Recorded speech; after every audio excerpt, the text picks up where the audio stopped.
it time for illegal ham in the face? But bro, where's the banjo? Some Cleveland sports shows try to give you hot takes, but only one can give you a big old piece of hot ham. Welcome to Illegal Ham to the Face. Talking all Cleveland sports. And don't forget our FATTBOY Tuesday, where we also ham it up with some fun food topics. Without further ado, let's serve up some ham. Here are the Ham Boys, Fatty, and Big Bry. But Dad, isn't it time for illegal ham in the face? But bro, where's the banjo? Boy, it has been a week, and look at that. A fatty fail right out of the gate. My Lord. Gotta love it. Let me pull up yep, here we go. Hey, look at that. Same shirt, same hat. Fatty fail right out of the gate. What's going on, everybody? Welcome on into Legal Ham to the Face. Let me bring in Big Brian. What's going on, bud? Hey. Nothing. How you doing? I'm doing all right, bud. I'm living the dream. Living the Sure. dream. How's everything going down there? How was the Home and Garden show this weekend, my friend? Good. It was probably maybe one of the best ones we've done personally. So can't complain about that. The weather was great on Saturday, and we were trying to figure out if attendance would be higher when it's really nice weather or when it's kind of crappy weather. So like kind of a mix of both. You know, not too warm to where people want to be outside, but you know, not crappy to where you don't want to leave your house. So, but it was good. I think attendance was up from last year, and we did well. And Casey's in here with the laughs already. Justin said, way to fail. Hey, you always got to start out the show right, Justin. And then James is in here, by the way. James, happy birthday, my friend. Happy birthday, James. I think it's a happy late birthday, but we sent you a birthday wish. Right. Brian, you got the rundown for the show tonight? Let them know what we're getting into tonight. Yeah, we're getting into the Browns. Busy week for them with the combine, and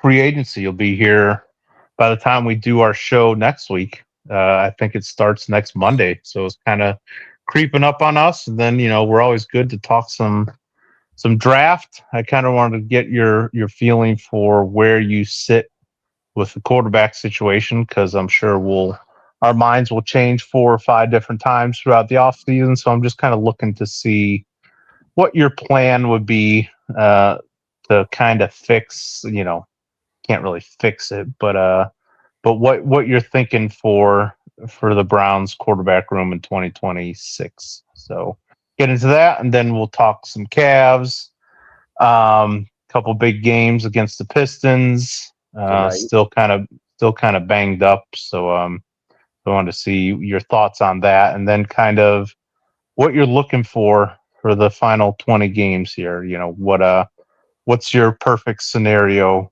going into the playoffs?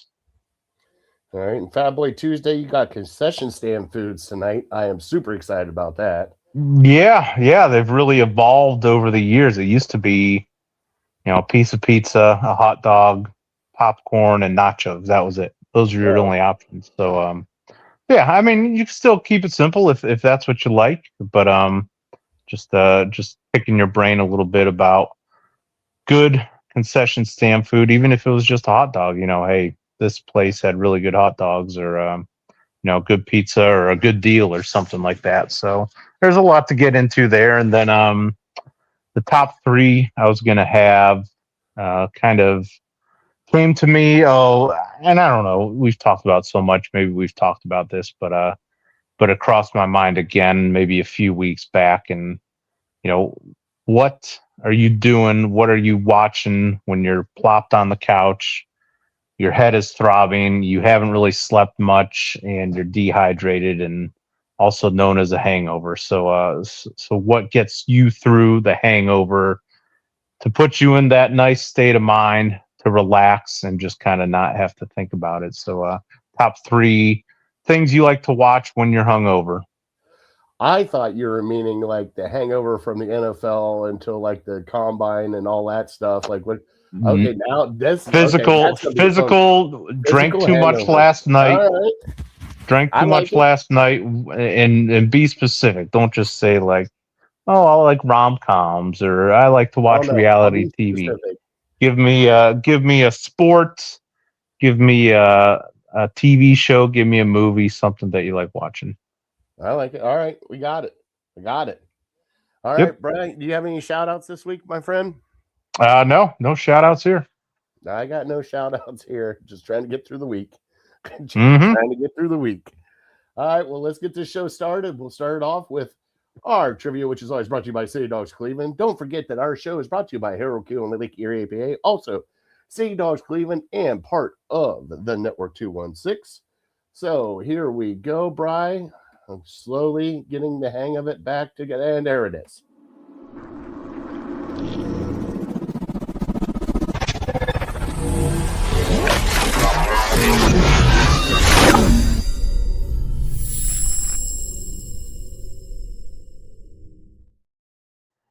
Because we talked nuts last week, we had to get a shout out for these nuts.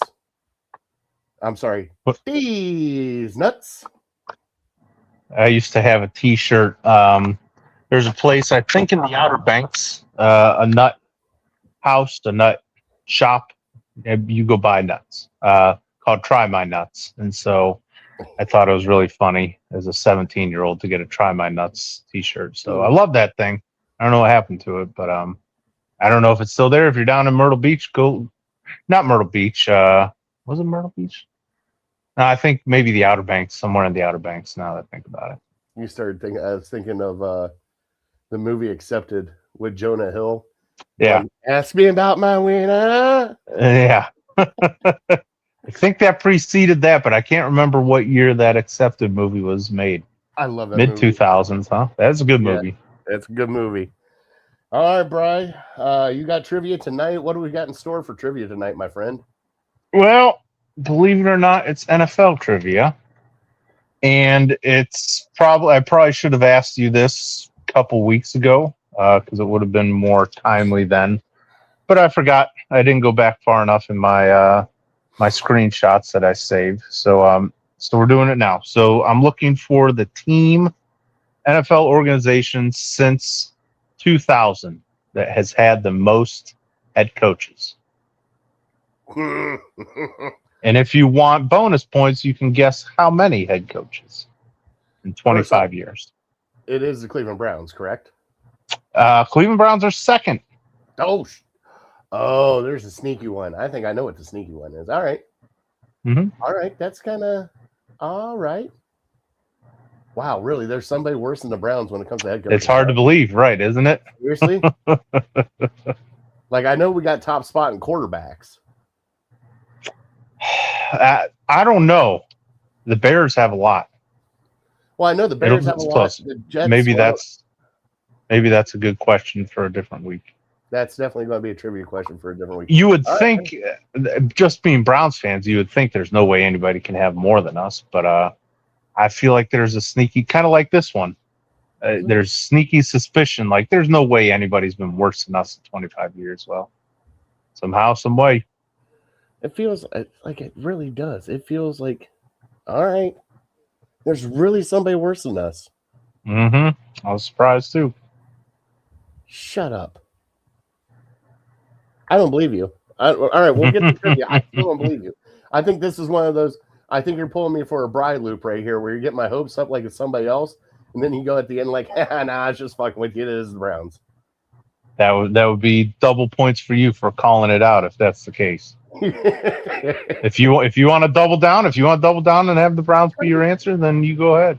Well, I mean, Browns have had like 56 of them since 2000, so sure seems like it.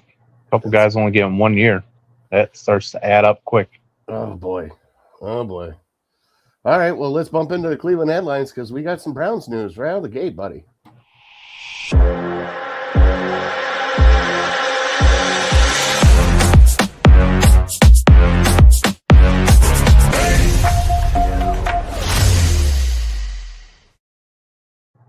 Before we get into the trade for Titus Howard, Bri, it is official. The Browns have broke ground on the new stadium there by the airport. They have started excavating everything out now. And Bri, I wish I was part of that construction crew, or we should have had me, you, and Adam out there with the Protobos, the excavator, and skid steer. $63 million just to dig a hole, Bri. Well, and how deep do they have to go? Do we know? Adam could dig that deep. I'm all right with that. We've done some sketchy shit before. Like those guys, those TV shows where they're mining for gold and they're digging, just keep digging down further and further and further. I feel like it's got to be several stories below the ground. I would think. I wonder what Michigan's stadium is. That's the only one I can really compare it to. I don't know many other ones that are in the ground like that. Technically, it is in hell, but I mean, tomato. Well done. Just had to say it. I teed it up for you. You left it right there. That wiffle ball pitch that didn't whiffle. I just fucking smacked that thing right out of there. All right, so yes, work has started. 2029 is the date. Now, Bri, the Browns did trade for a Titus Howard, 5th round pick to the Texans for a right tackle who has played. I got his stats here. You asked me my thoughts on it, my reaction to it. Bri, I'm kind of. It's weird when it comes to offensive linemen and trading for offensive linemen, because in my mind, if somebody's willing to give up an offensive line and trade it away, Bri, that means either A, that offensive lineman isn't that good, or they have somebody younger behind that they think is better. So I'm always leery about offensive lineman trades, especially in the NFL, because nobody's going to give up a good offensive lineman. But from what people have said, from what people have talked about, it actually seems like a pretty good trade for the Browns. We have massive holes in the offensive line. He has played right guard, he has played tackle, and he has played left guard. So he has played all around the offensive line. We only gave up the 5th round pick. Bring him in, signed him to a 3-year extension. He is 29 years old, Bri. So we front loaded it like we always do. Mm-hmm. I'm still kind of on the fence about this, Bri, but I mean, I think it's okay because you get at least somebody in on the offensive line that will help out and help this kind of draft out and help this process going forward. So we're not completely gutted on the offensive line. How did you feel about the trade? Pretty similar to you, just not knowing how to react to it. Yeah, it's good getting in a veteran, getting in somebody who was a former 1st round pick.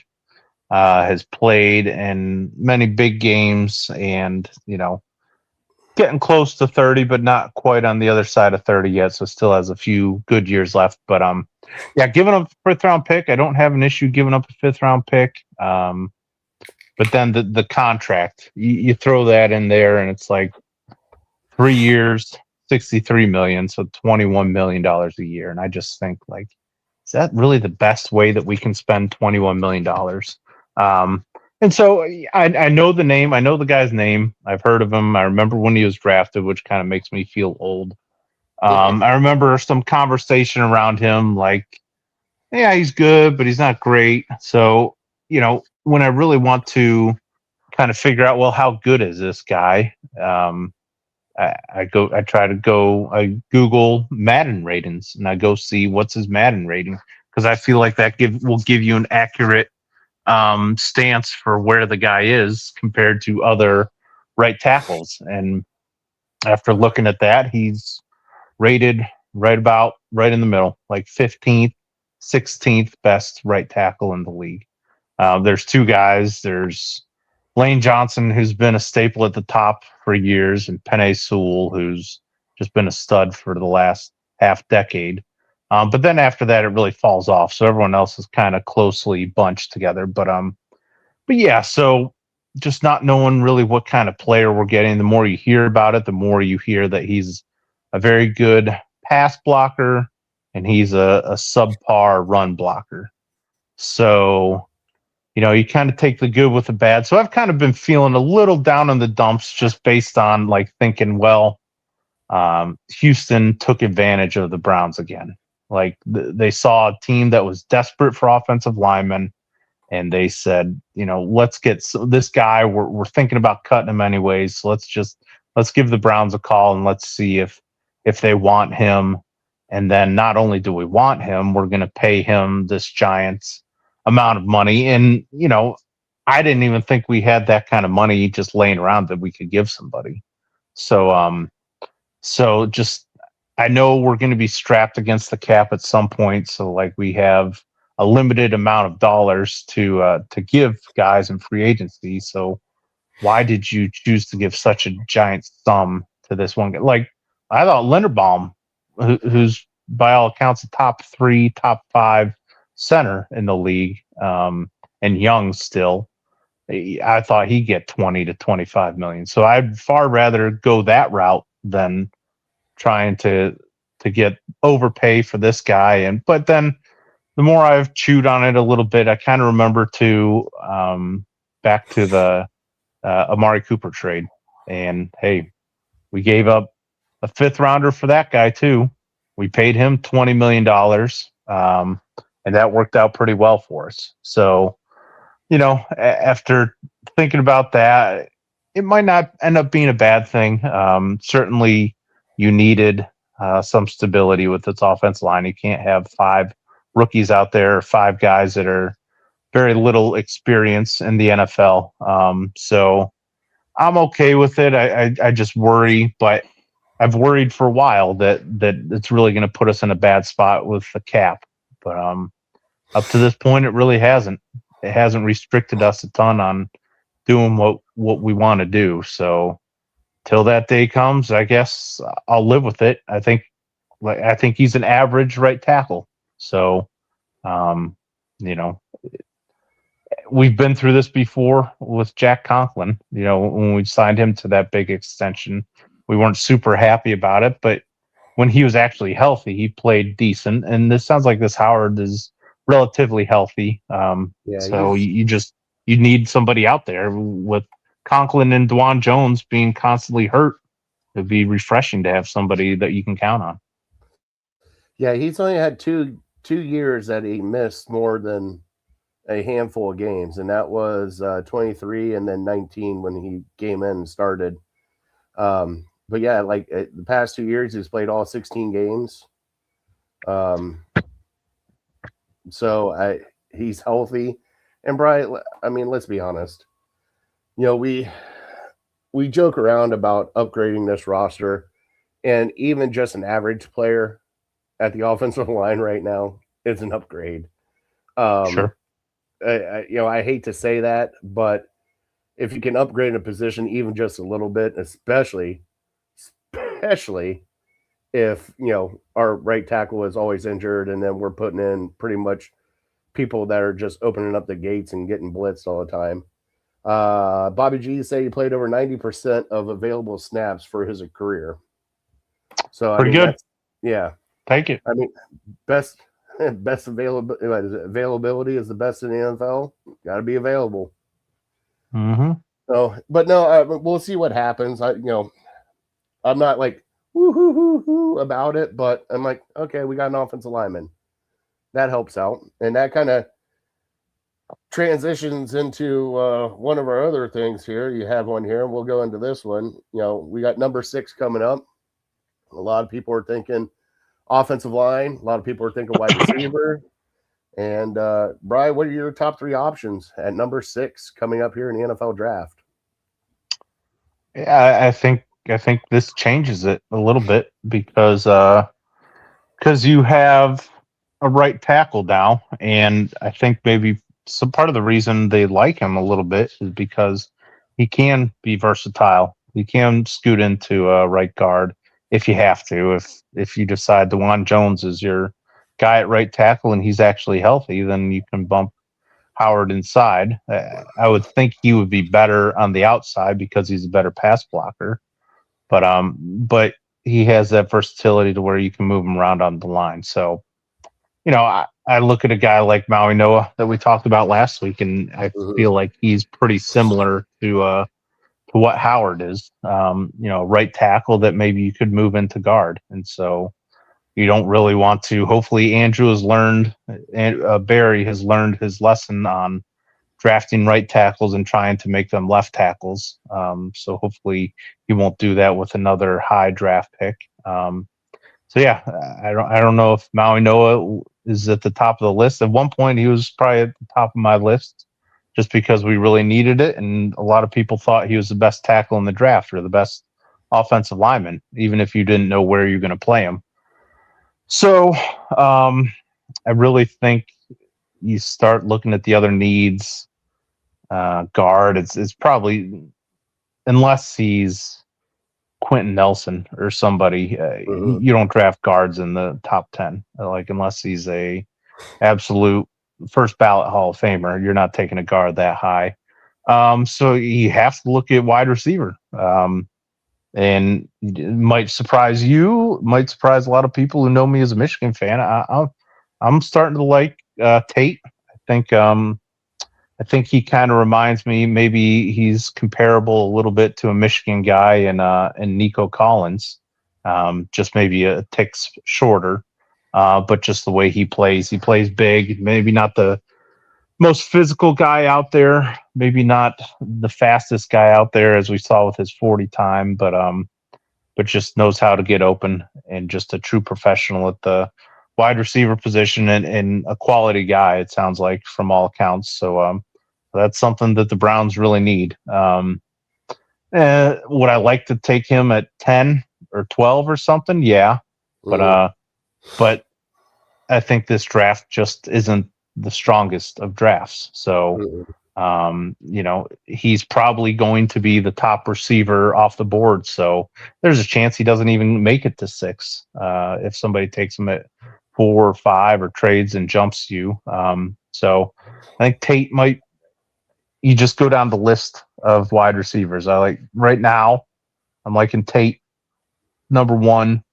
Then I still like Jordan Tyson. I'm still intrigued by him. Maybe I'm being optimistic, thinking that he won't have the injury concerns that he had in college. And then this Lemon would be my 3rd. A lot of people are comparing him now to Amon-Ra St. Brown, but I think that that's going to be a high bar to ask him to clear, because Amon-Ra is in a great offense. He plays with a good quarterback, and he comes in. He quickly became the number 1 option in that offense. And, so I think maybe that's what's helping Lemon's draft stock a little bit, moving up that way. But so those would be my top 3, because Fano, I can try to talk myself into him because he's maybe potentially the best offensive tackle in the draft. But again, he'd have to move from right tackle to left tackle. And I still have a bad taste in my mouth for that. But ideally, where I'm at right now is I would like to trade down. If somebody falls in love with one of the Ohio State defensive guys, I think there's an opportunity there to trade down to 10 or 12, and maybe pick up one of those 3 receivers, or this Freeling from Georgia is kind of skyrocketing up draft boards. And what's nice about him is he's a big dude. So you don't have to worry about him just being overpowered or anything. But also he's a true left tackle. He's played left tackle pretty much, I think, most of his collegiate career. He doesn't have a ton of starts under his belt, but I think he would be great if like I said, if you do trade down. Taking him at 6 is a little rich. It screams kind of desperation a little bit, because he, by the end of the year, people were probably thinking he might sneak into the back end of the first round, and now you're talking about taking him at 6. But there's still a lot of time to figure stuff out, and so I'm sure my takes will flip a little bit in the next couple months as I hear guys talk and hear more about other guys. But everyone's talking about how great next year's draft is going to be. So if I can pick up a first rounder in next year's draft, or even like a second rounder in next year's draft to only move a couple back, and maybe an extra 3rd in this year or next year, I would look to do that. What about you? No, I like. See, the thing is like we talked about this, and Brian, like you said, next year's draft is supposed to be better. Brian, this was supposed to be the elite of the elite draft this year, with all the quarterbacks and everything else that were supposed to be coming out, and it turned out to be a dud of a draft. What if next year's a dud of a draft too? Like, you can't. Possible. Sure. And that's the thing that kind of sucks about this. Now, Bry, the one thing, and I haven't been on his bandwagon that long, but Monroe Freeling is the only left tackle right now. Everybody else is right tackles. I am so glad that they are throwing up off the chart. Bro, we've had the biggest problem with getting a left tackle since Joe Thomas. And guess what? He's the only left tackle. I know you can probably get him later rounds, but if you want a left tackle, get him at 6.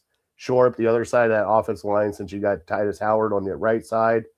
You got him. You got DeJuan Jones still. We can figure out something with going on. I like him at 6. Carnell Tate, of course. I just think he is the best all-around wide receiver in this draft. And when I say all-around, I mean route running. I mean speed. He is the kind – hey, Brian Hartline did a great job of getting all these wide receivers to where they need to be. And then, Brian, I'm with you. If they're not there, trade down. I hate saying that, but, like, I know Cincinnati is looking for a whole bunch of help on defense. We've already broken that seal with trading with Cincinnati. You know, if they want to jump up to 6 and we take 10, I'm okay with that. We'll figure it out from there. You can still get an offensive lineman at 10. You can still get some other stuff going on there. But I don't know. I don't think they'll move out of 6, Brian. I want them to. But I think they're going to end up taking an offensive lineman. I don't think it's going to be a wide receiver. And the only reason why is Brian track record.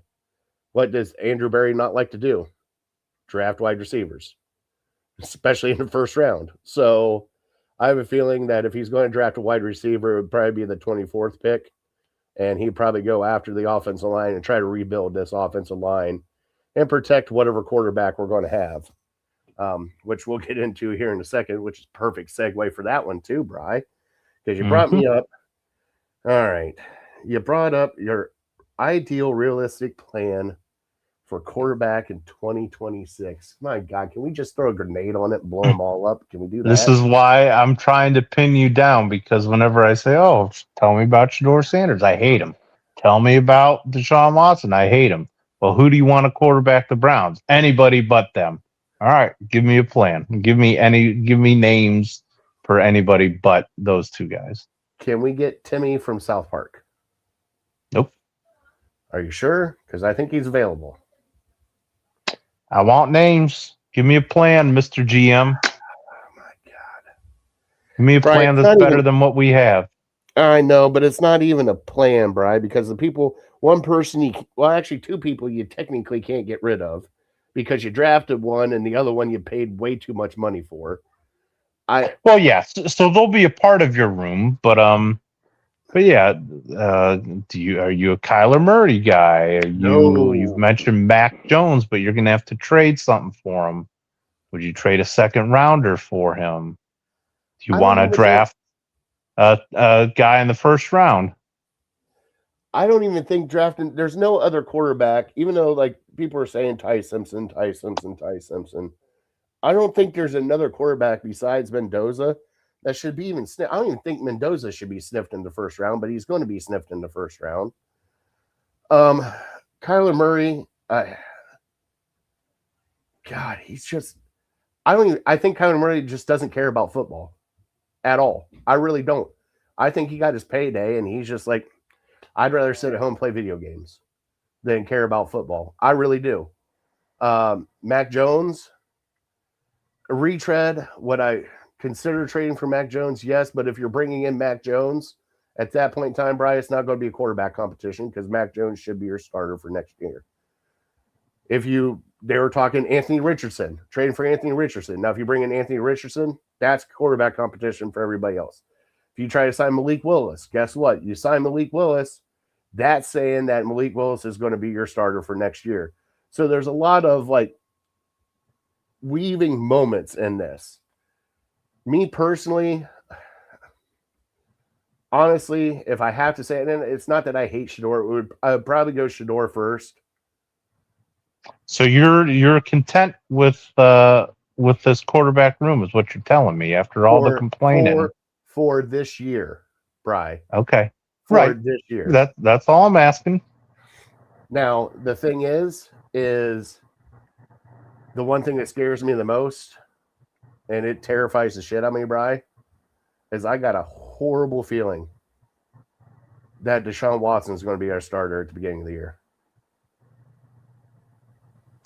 I got this sickening feeling in my stomach. Yeah, you're fanning scared. That's what a lot of Browns fans are doing right now. You're not alone. There's a lot of Browns fans that are terrified. Yeah, it's football. Don't be scared. Yeah.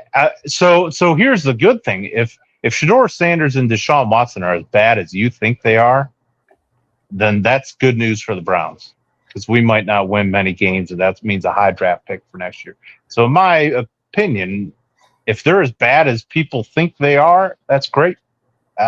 If we win 1 or 2 games this year, I'm not going to complain. If we get a top 2 pick in next year's draft, I'm not going to complain. It's not going to be a 1 year. It's not going to be a 1 quarterback draft next year.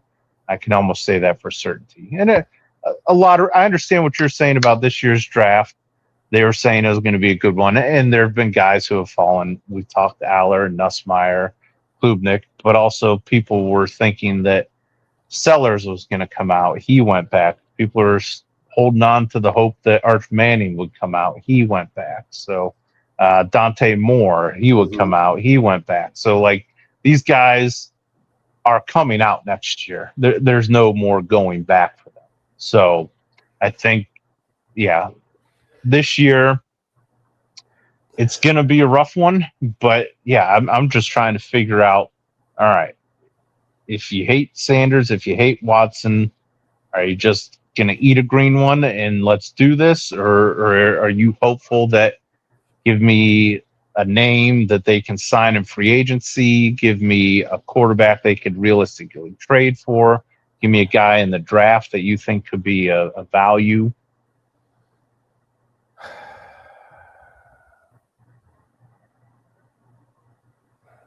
Brian, I don't have anybody. Okay, so one guy I'm thinking of, like, it's hard for me to say this. If I'm Todd Monken and I'm trying to win as many games as I can this year, then it's kind of different than where we're at as fans. Because as fans, do I really care if we win? Does it make a huge difference to me if we win 6 games or 8 games? Not really. I don't really care. Does it make a big difference if we win 4 games and are picking 6th overall, or 5 games and we're picking 9th overall? No, it doesn't. Because as Jim Rome always says, give me an A or give me an F. Make the playoffs or give me the first pick overall. But if they're really trying to win as many games as possible, I think you'd look at somebody like, I still think Tua has something in the tank. And if Miami cuts him, and right, these aren't great options. None of you're going to roll your eyes at every single name that I throw out there, because there's no Joe Burrow is not a realistic option. No, and I get what you're saying about Tua, but Bri, that's a Russian roulette gun going off like we got with Denzel Ward right now. One more concussion, that guy is going to be speaking out the side of his ear. Well, yeah, but and guess what? We play in the AFC North, not Miami. We're playing on frozen ground, man. Right, and that's why it's going to be hard for any team to look at him and say he's our long-term solution, because you just don't know. I mean, he could be. Unfortunately, we're going through it with JOK. He could be very close, one hit away from his career being over. So, but again, I'm looking at through the scope of Todd Monken trying to win as many games as possible. I think he might be, if he becomes available, he might be the best quarterback that you can bring in here, and you're not going to have to pay him a ton of money, because he'll be still collecting all this money from Miami, and you could hopefully pay him like the veteran minimum or close to it. And he might come here if you promise to give him the job. So I think that's an option. I like the option of getting a guy in the third or fourth round and just trying to develop him. It sucks that we wasted a third round pick on Dylan Gabriel last year because nobody wants to go through that again and get a project quarterback. And, that move alone should have been reason to fire Andrew Berry, because just flushing a third round pick down the toilet because you think he's a smart guy is just, fireable offense. So I think I understand where people might have some fatigue there. Great, another third round quarterback.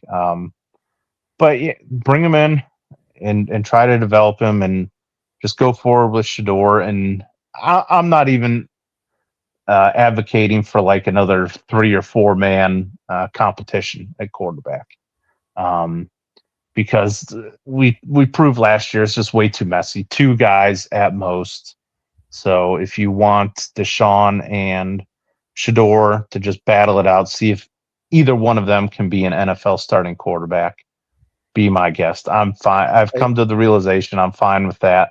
If they're as terrible as a lot of people think, then I'm good with that too. But I said a couple weeks ago, I think your defense is too good to have you tank. Like, Browns really should have won 7 games this year with terrible quarterback play. They should have won 7 games, which is just crazy to think about. So I think, you're going to be looking at picking somewhere between 5 and 12 again next year, unless either one of those quarterbacks can find something. And we've talked about it multiple times on this show about being in purgatory. Purgatory is not what the Steelers are. Yeah. And the thing that scares me the most about where we're at with Shador Sanders, Deshaun Watson, and even guys, and I want people to hear me out on this because I know their names are so hot right now. Malik Willis. I know that name's so hot right now. I know Mac Jones is so hot right now. Anthony Richardson. I understand they failed at their first spot. We've had people like Sam Darnold come up, and everybody's like, oh, my God, they're going to be the next Sam Darnold for us. Not going to lie, people, it hasn't worked out for the Browns when we've done it that way. So just saying, you might want to pump the brakes on it.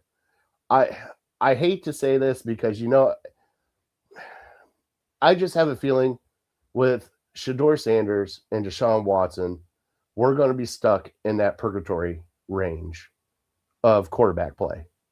We're going to be okay enough just to win, but we're going to be bad enough that we can't do anything with it. We're going to be in that 6, 7, 8, maybe 9 wins, and that's where we're going to be stuck at. And I don't want that for the Cleveland Browns because I think the Browns deserve better. And now this is all speculative because Todd Monken might come in here and we might be just, hey, Bill Belichick. Todd Monken is the new Bill Belichick. And we got our offensive guy. We found our coach that nobody wanted, blah, blah, blah, blah, blah, blah, blah. It might all change. But right now, I just feel with those 2 guys in your quarterback room is purgatory. And no, Fatty doesn't want 8 or 9 wins. Fatty wants to go to the playoffs. Fatty wants to go to the Super Bowl. Fatty doesn't want 8 or 9 wins. I don't want what Pittsburgh has. Would it be nice to have what Pittsburgh has? Yes. But that got old. That's why Mike Tomlin had to step away because it finally got old. I want to win, Bri. I'm tired of, we got 1 taste, 2 tastes of playoffs, and it wasn't even like a good taste. It was like, all right, we got nibbled. That's awesome. We made it. Now what's the next step? And then we have a 4 and 12 season, 4 and 13 season. It's like, oh, awesome. This is what we have next. This is where we're at now. I just want to be out of the purgatory, Bri. And I don't want the quarterback questions. That's the other thing. Like, I want the guy. I want the guy. I don't want this. Yeah, he's our starter. Is he going to play a preseason? No, probably not. I want that guy. I don't want we're going to see. There's going to be a competition. We're going to work it out with these guys. He'll take the first 2 games. This guy will take the next 2 games. We'll see what happens. Blah, blah.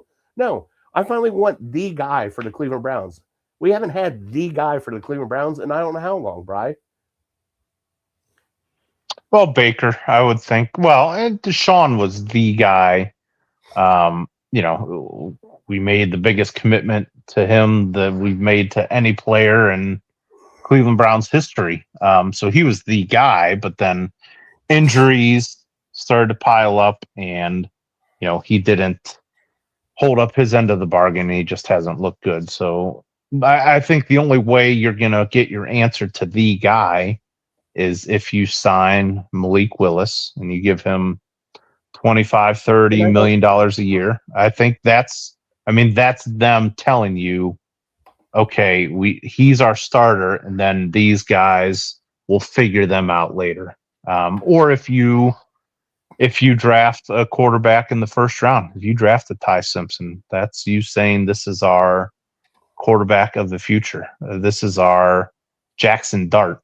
To me, that's again screams of desperation for a franchise that is just looking for anything to back.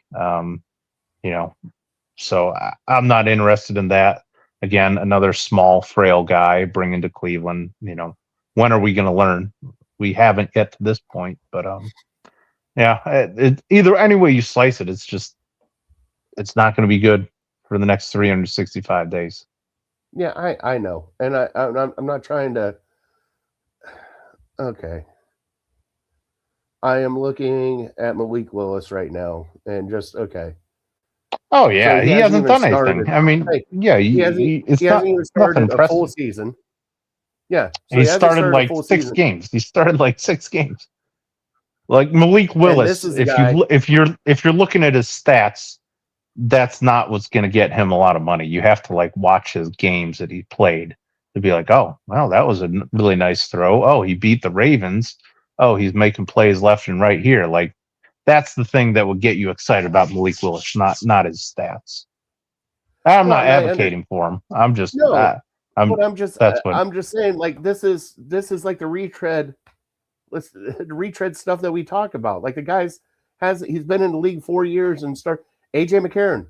Let's bring him back. Thank God they messed up that trade. There you go. This is what we're talking about. Like you're going to sign a guy that's barely started, and everyone's like, "Oh, he's the guy." Are you kidding me? Like if he's the guy, somebody else would have signed him other than Green Bay. Tennessee wouldn't have let him go.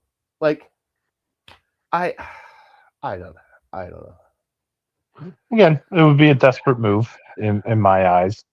Them being sick of losing, them saying, honestly, it would be hard to argue with this line of thinking that, like we just talked, the Browns defense with below average quarterback play can win them 6 or 7 games. Like with horrible quarterback play, yeah, maybe you only win 3 or 4. But with below average quarterback play, you're winning 6, 7 games. If you can just get somewhere close to average and our defense stays healthy, they'll keep you in the hunt. Now, that's assuming that the defense doesn't fall off after losing Jim Schwartz. So if the Browns want or be like, we're sick of losing, we want to get a quarterback in here. We're sick of waiting around for these quarterbacks to come out and have a good one fall to us in the draft. We're just going to be aggressive. We're going to go get this guy and, not waste this defense any longer. So if they do that, it's hard to argue with it. The fans, all of us, unfortunately, we have an end to where we're not going to be around anymore. But sometimes as a fan, you're thinking like, oh, well, as long as we're good by 2029 or something like that, there's a lot of fans that aren't going to be around in 2029. So, just you can understand. Let's do it now. We're not guaranteed tomorrow. So, let's go after it because we have this great defense. And Bobby, I know that he was a developmental quarterback when he was drafted by the Titans. I get that. I'm just saying that, Browns fans, it's like other people's backups are like Browns fans' Kool-Aid. Like they just can't get enough of it, Bri. They just drink that shit up and just drink it up and drink it up and drink it up. Because guess what? We don't have one of our own. It's just, I can't. I would go this year, and it pains me to say it, I would go this year with Shador and Deshaun. See what the hell happens. Maybe you catch lightning in a bottle with Shador. Maybe, God forbid, maybe Deshaun, after being 9 years off from the league, it feels like, can come back and actually do something, but I highly doubt it. But even if he does, Brian, then that puts you in a more awkward situation than you were with this quarterback class anyways, because guess what? Whether it be Shador, which would be fine because we have a quarterback for the future, but if it's Deshaun, guess what? Now we got to talk about paying the guy. He had one good season. Is that good enough to pay this guy to keep him around more? You want to pay him another $200 million guaranteed? Like, come on. I'm over this. This quarterback talk just sucks. I can't help it. It just sucks. Welcome to being a Browns fan. Woo! Hooray. Yay. All right, Bryce. So let's see here. We're going to speed through this one. Any takeaways or standout players from the combine? I got two. Yeah, go for it. Mm-hmm. Sonny Styles. Holy shit. What a show he put on at the combine. And Bry, my new favorite player. He's got the glorious ginger mullet that just flows in the wind. It just flows in the wind. Was he the tackle from Iowa or something like that? I love that. I don't know. Doombar. I'm not aware of him.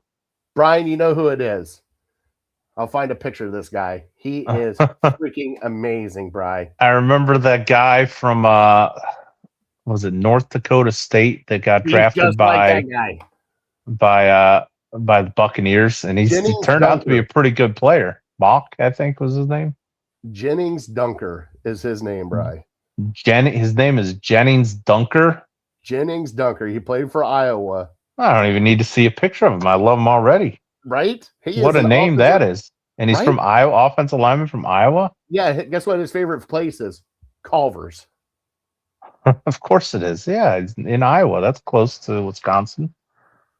So, do you know anything about, like, is he supposed to be, like, drafted in the second or third round or something? Is he good? Bobby Gingerplow is what he calls him. Nice. Oh, I can't wait. Yeah, I would love all that. Dude, I would love him in the second round. I mean, Bobby, do you know anything about him? I do know that he is. I think he played guard. Is he guard for them? Like first team, second team, all Big Ten, anything like that?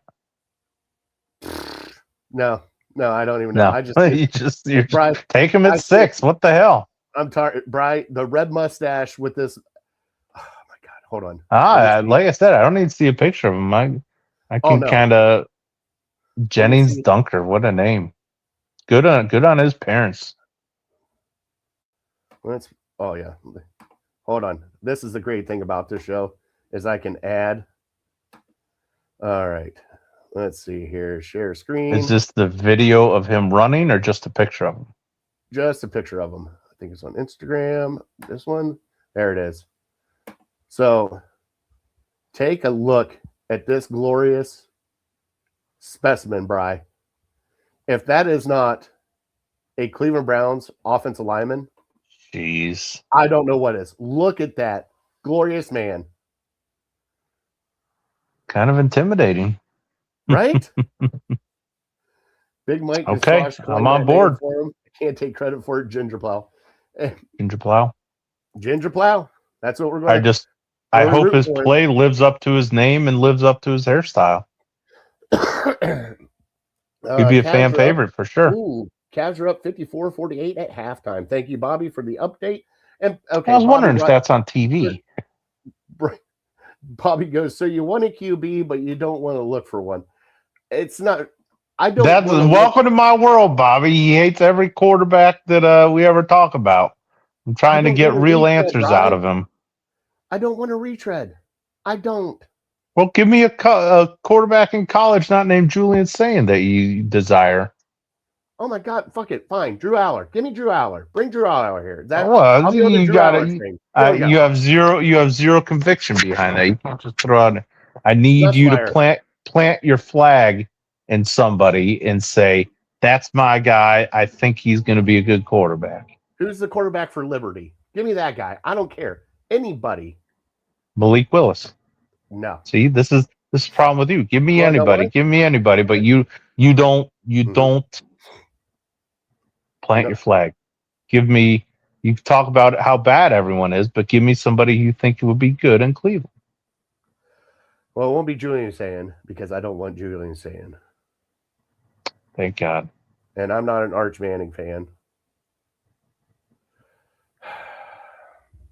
Bro, I really did. I thought it was going to be Nussmeier. I thought it was. Okay. I did. I don't know. I didn't know much about. Yeah, I knew their names, the Nussmeyers, the Klubniks, but I didn't know much about their game. But yeah, I was like you. Hey, this is supposed to be the year. 1 year ago, we thought, 2 first-round picks in next year's draft is going to be loaded. We're going to have our pick of the litter. We'll have 2 top 10 picks, and then here we are.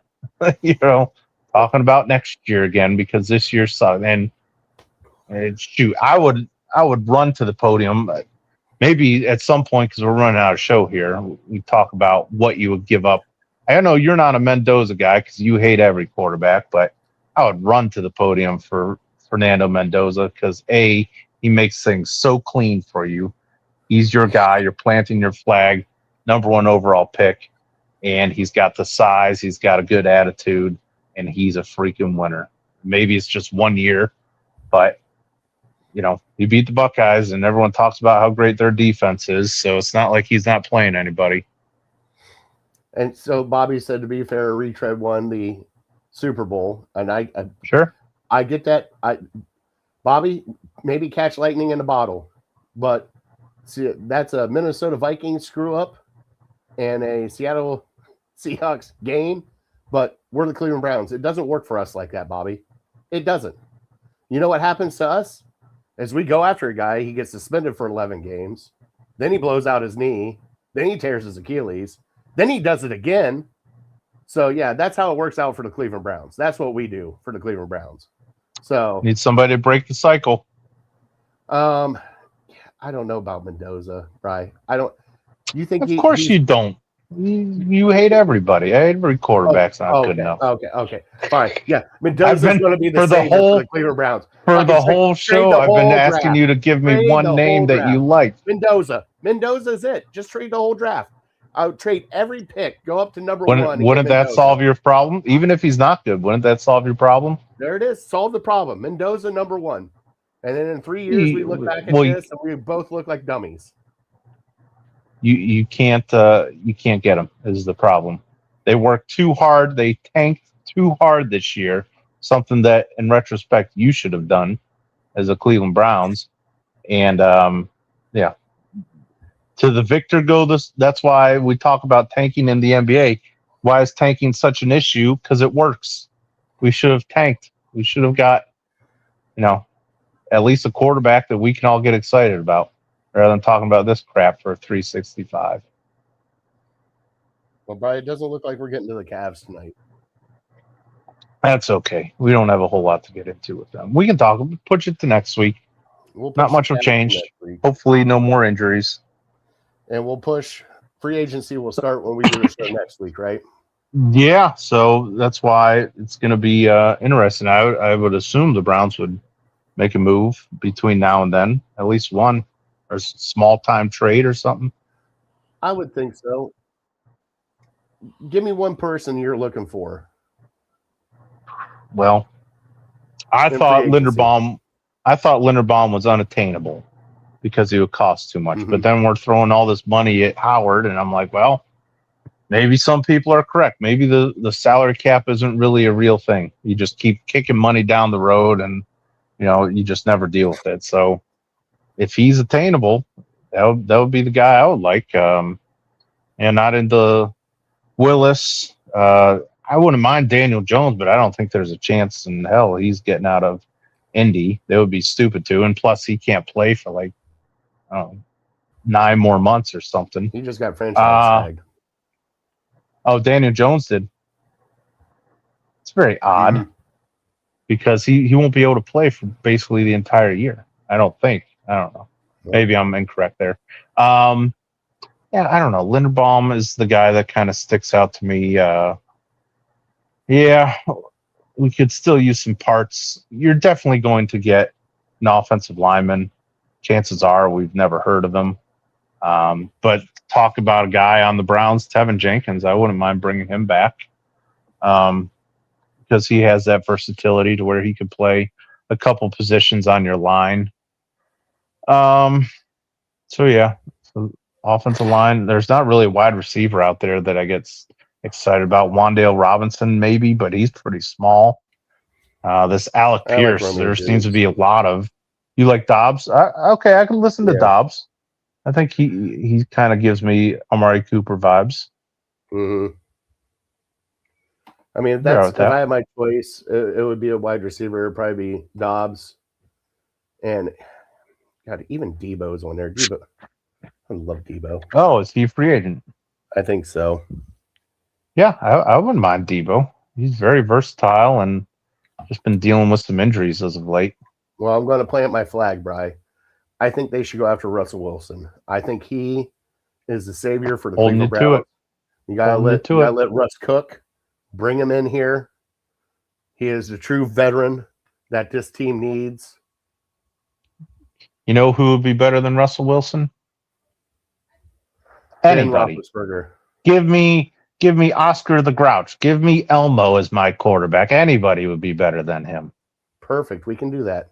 Give me my 5-year-old neighbor down the street. Perfect. My 12-year-old will be right there. All right, bud. You want to get into some Fat Boy Tuesday and close out the show? Yep. All right, let's do it. Let's talk some concession foods, buddy. And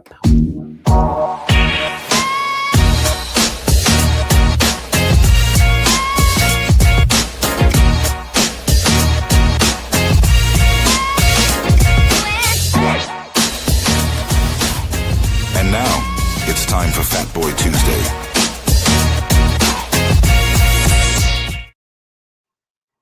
We are doing Fat Boy Tuesday and concession foods, Brian. Why did you come up with concession foods, buddy? I forget how it brought to mind, but I went to the Cavs game at the beginning of January with my brother and my nephew, and concessions weren't great. I ended up getting chicken tenders, I think. I got like 4 chicken tenders about that big, literally a 1/4 inch thick, and then just like a crap ton of French fries. And guess how much that was? Oh my God, probably $30. $20. $20 for these tiny little chicken tenders and just a bunch of like soggy fries. Was it better than the lean cuisine where you only got 3 French fries? No, it wasn't, because I probably could have got 10 lean cuisines to that. Yeah, no, definitely not. But yeah, so that got me thinking, like, well, I should have made a better decision. But then, what else can you really get? And I went to the Browns game this year. I don't think I ate anything, but the Browns used to have a chicken tender basket that was curly fries and better tenders than I had at the Cavs game, and it was $10, $9 or $10. And this was maybe just a year or two before COVID. So yeah, bring that back. And then you hear about like the Atlanta Falcons, who have very affordable concessions. So, dude, did you see the one picture that came out where you get like a hot dog, a bag of chips, something else, and then like a Coke for like $7 at one of the games? Sure, that's all you need. I was like, oh, something simple like that. Yeah. Now, don't get me wrong. I still love like the gorging food where they're like, oh, here, take a look at this helmet full of ice cream and blah, blah, blah, blah, blah. And like, the 14-foot hot dog you can get at the Texas Rangers game. I love all that stuff. But I think just going classic with the concessions is like the way to go. Like a soft pretzel with nacho cheese. There you go. Now you're talking. Popcorn. The Falcons have Chick-fil-A, which is closed on Sundays. Yeah, I didn't. I remember. Somebody asked Stefanski about that. Maybe pardon my take, guys, or something. Makes no sense. But yeah. So, and I was honestly thinking maybe this got my brain going a little bit. Thinking about, would it be too early to take my 1.5-year-old daughter to a Indians game? A Guardians game. No. this year. She'll be 2 at the time. Yeah. And I would have to maybe get seats where it couldn't really be hit by a foul ball. Although, also seeing the inspiration of you've seen the video of the guy holding his baby and the beer, drops the baby, grabs the ball, comes back to grab the baby. Like, those are one of the priorities right there. Yeah, one of the greatest plays maybe in all of sports. That one. So that was getting me thinking, like, okay, maybe I could take her to a baseball game. She probably wouldn't care about it, but then the concessions, like, I feel like the concessions at the Guardians game are part of the draw. Like, they go above and beyond, and I haven't been there in probably 3 or 4 years, but what did they used to have, like a build your own nachos? Oh yeah. I think, and then the Montgomery Inn.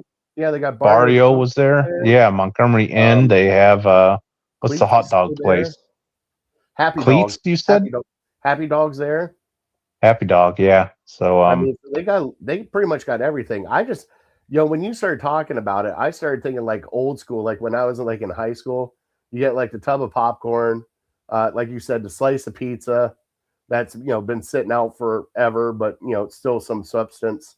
The cheese, the pretzels with cheese. Trying to think what else. Every now and then you get a place that does like the sloppy joes or like the shredded chicken sandwiches you can grab. Okay. Cups of chili, especially on football nights. They make that cup of chili or a cup of soup that you can get and just sit and eat that while you watch the football game, especially on the cold nights here in Cleveland. But even like just the chips, just the Snickers, the bag of chips, the candy that you can get, the Reese cups. Like, you're just walking up and be like, all right, give me a bag of chips, a Snickers, and a Mountain Dew. And then just walk back.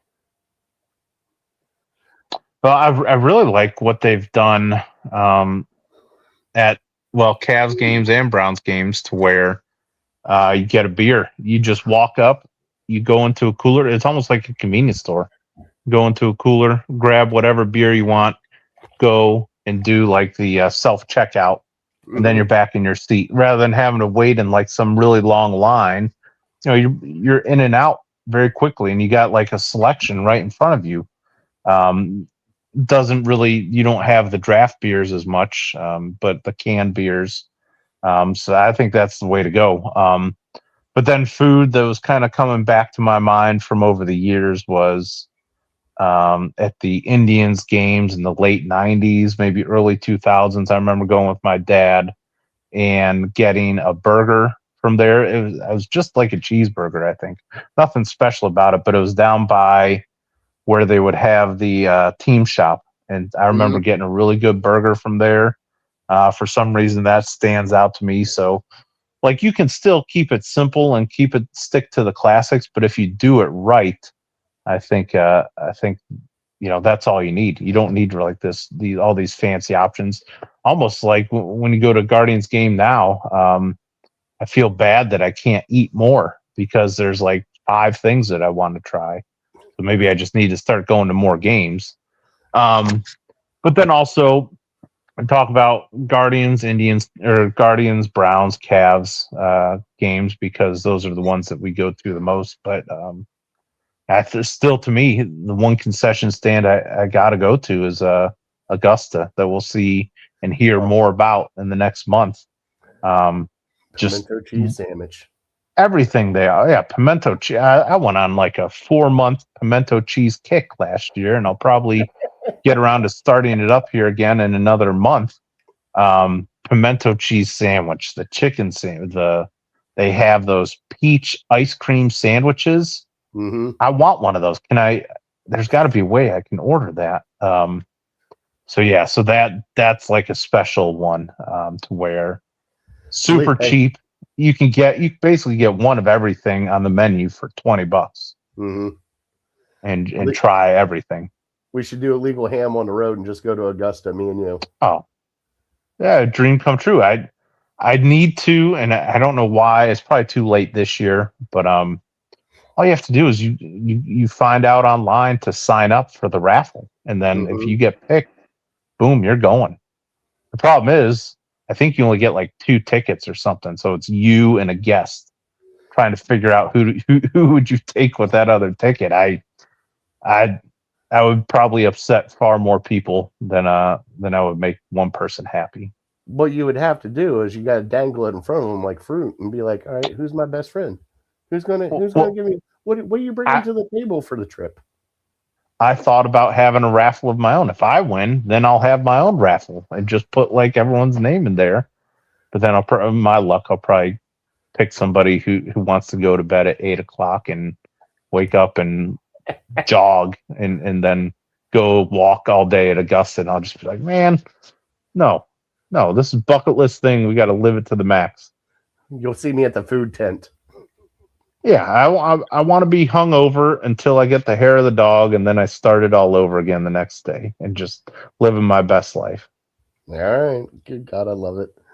I love it. All right, Brian, you want to get our trivia, and then we'll finish out our top 3, buddy. Yep. Trivia you gave to me said, who has the most head coaches? Since 2000 in the it's NFL. Not the Browns. The Browns are second with 13. Second with 13. Why is that? I get the feeling it's a West Coast team, Bri. Am I right? Yep. I'm going to go Las Vegas Raiders. There you go. Las Vegas, Oakland. I don't know if they're LA. 17 coaches, 25 years. Isn't that absurd? 17 and 25. Like, that's a lot of one-year coaches. Like Pete Carroll, one-year coach. Who was the other guy? Antonio Pierce, one-year coach. Yeah, like it's crazy. Jesus. 17. It's not one more than the Browns. It's 4 more than the Browns. And the Browns are second. Browns are second. Third is the Lions and the Dolphins with 12, and then Washington, Atlanta, and Buffalo with 11 each. Where the fuck are the Jets? That's what I thought your first guess was going to be. That probably would have been one of my guesses. I don't know. They had to be next with 10. All right. God, the Jets, they got to be in there. Jets have been terrible. Same with let me play the sounder for and the funny thing is I think the Raiders, haven't the Raiders been to a Super Bowl since 2000? Yeah, wasn't it with Gruden? No, I think Gruden was with Tampa. Gruden beat him with Tampa Bay. I think. Was it Bill Callahan? Did Bill Callahan take him to a Super Bowl? Might have. That might be a good trivia. Jets had a nice run with Rex, though. I forgot Rex Ryan. Yeah, right. Rex Ryan. Yeah, I remember Rex. But I didn't think he was there for like 10 years or anything. No, but still, Jesus. Dude, Bill Belichick was there for like 2 days. Does that count? Yeah, true. That should, I don't know. right? Maybe. I don't even think the ink dried on that contract. How do you make that mistake? Turned out pretty good for him, though. Yeah. Who knows? Right. Tom Brady could have been a Jet if he stuck around there. Jesus God. Just to twist the knife with those guys. All right, let's get our top 3.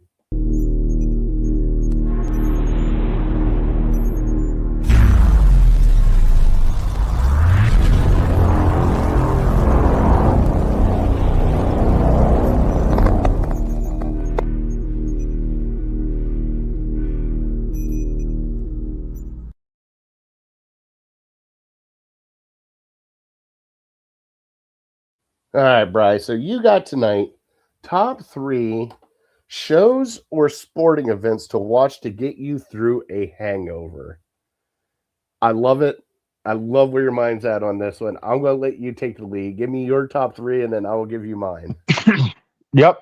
My number 3, I feel like they always have a marathon of this show on Sundays.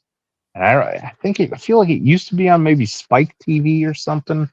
Now I think it's on Paramount, and they still have like marathons on. So like, wake up and I watch 4 episodes and wouldn't really even think twice before I fall asleep, and then wake up and catch the end. Bar Rescue, John Taffer, always, and all the shows are basically the same, but there's always a little bit of crazy that goes into it. So I just remember watching so many bar rescues when I was hungover because they just playing back to back to back to back. So that's my number 3, bar rescue. Number 2, there's a show. I don't know if you've seen it. I think it primarily shows on the SEC network, but they might show it on ESPN from time to time. Have you heard of the show True South? I've heard of it. I've never watched it. Oh man, it's so great to watch when you're hungover because there's a narrator there that his voice is very southern and just very soothing, and it's just very calming. So like easy to fall asleep to. They're going around to all these different like mom and pop places in the South, and they talk about the culture. They talk about, the area. They talk about the backstory for these restaurant owners or shop owners or something. But so just something very relaxing and just puts me out.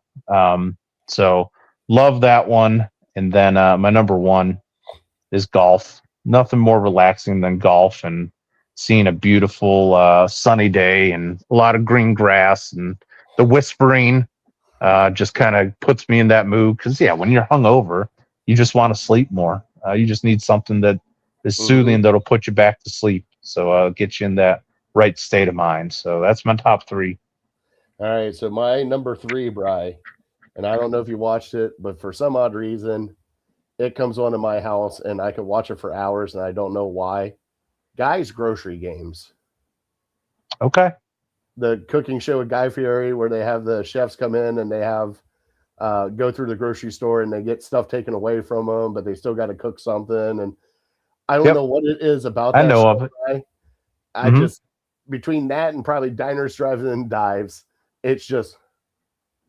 I would eat like 5,000 calories if I watched Diners, Drive-Ins, and Dives. Like, oh, that's a good idea. I should order one of those. Number 2 for me, and it always, and like you said, there's reruns of it all the time, depending where you find it. Big Bang Theory, because I feel like I could just shut my brain off and just like wake up. I've already seen all the episodes, so you wake up in the middle of an episode, you're like, oh, that's awesome. Oh, okay, all right, I'll watch this episode for a little bit, and then you kind of doze back off, and it's almost like it's like Thanksgiving with what is it, Christmas Eve with Christmas Story. Oh yeah, nonstop. Sure. You just keep waking. You never watch the full movie because you keep waking up in different spots of it. That's kind of the thing. And then one thing I like to do, Bri, and it's when I'm hungover like that, is I always like to find a movie franchise where I can start. So 3 or 4 movies in a row. You pretty much just veg out the whole day. So I kind of put down Marvel Run. And I would start watching some Marvel movies. And like, if I don't finish them, I've already seen them. Like, all right, well, let's move on to the next one. Let's watch Iron Man now. And then, you're watching Iron Man, you fall asleep. Iron Man's over. All right, it's time to watch Avengers. So I kind of do that with I call it the Marvel Run. But any kind of series like that, whether it be like John Wick, I'll fall asleep to like John Wick. Trying to think of other ones. The Equalizer, all those movies. Okay. Like, those kind of just, I'm not saying, yes, they're action-packed, they're loud, but I don't have the volume up that loud. And I can watch it, and I know exactly what happened with those movies. Like, the last one I did, Brian, was The Matrix. It's been a while since I rewatched The Matrix. So I did like a whole Matrix binge. I've watched all of them. I do kind of like that when I get hungover, is I'll find like 3 or 4 or 5 movies that I'll be like, I haven't watched in a while. And I'm like, we're doing this today. This is what we're doing the entire day. And here we go. Play. Now I can't do that now anymore with a 1.5-year-old, but because that just seems like a dream. That seems too good. Now when you're hungover, you have to dad hungover, and there's nothing worse than that. Well, the good thing is like my kids get into the movies too. So like we're not gonna lie, you can dad watch a movie, be like, oh yeah, this is a great movie. Next thing you know, you close your eyes for about 45 minutes. You wake up, and then like. And they're just sitting there still watching the movie. Like, oh, it's a pretty good movie, right? Like, yeah, Dad, we like this movie. Like, and then you wake up again and you're like, yeah, you guys want to watch the next one? Yeah. Like, I've been doing that with Harry Potter with them. Oh, okay. Now you're talking. Yeah, get them a real long long couple movies, so you can all you have to do is wake up and hit play and then go right back to sleep. Well, the good thing now is they have the automatic play. So as soon as like the one's done, they'll be like, all right, let's go to episode 2. And they're just sitting there. Like, even better. Love it. Just don't bother me. Quiet time. Like, do you remember the night that we went out with Phillips when to Dover Garden? You know the night I'm talking about, where we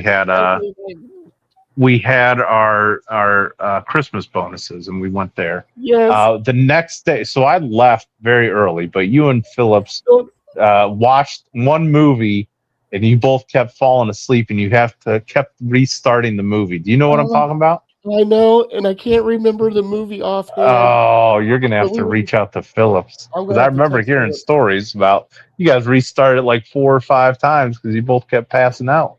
We would get to the same part of the movie and pass out. Like, did you watch all that?